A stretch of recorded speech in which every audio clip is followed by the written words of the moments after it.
Hey, ladies and gentlemen, this is Carmine Sabia for Explain America, and a Biden campaign co-chair just lost his mind on national television. We got to take a look at it, but before we do, before we get started, please like, comment, share, and subscribe. Those little things really help us out, and they help our channel continue to grow. So he was appearing on NBC, and he talked to host Kristen Welker of Meet the Press, and Welker pressed him, no pun intended, on what special counsel Robert Hur's report said about Biden.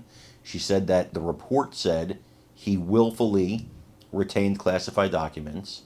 Now, the co-chair, he countered that and said, no, that's not what he says. I read it, and it does say that. But then in other parts, it does kind of appear to contradict that. So, not exactly sure. This might be a case where Robert Hur actually needs to be called before Congress to really get into the details of all this. I think that would be a smart thing.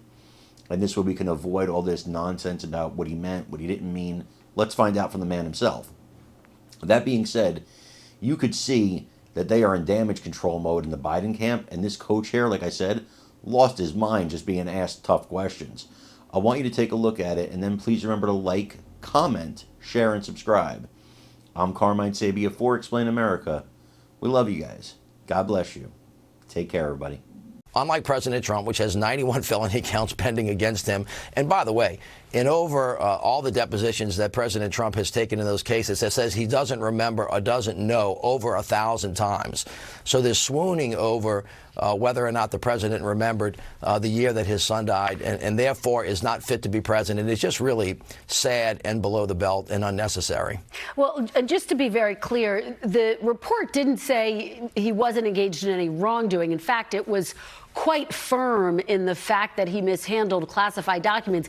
He just wasn't indicted and criminally charged. But let me follow up with you. The documents found in the president's no, Kristen, wait. Let me. No. You can't. No. I'm not gonna accept that premise. In an investigation, a special counsel determines based on the facts and the law about whether somebody engaged in criminal wrongdoing. And he found out that the president did. And as a matter of fact, he's the only special counsel that's been engaged in this kind of activity that had to say that he could not indict somebody. And that is a fact. And so that's the big takeaway from this report from a legal perspective.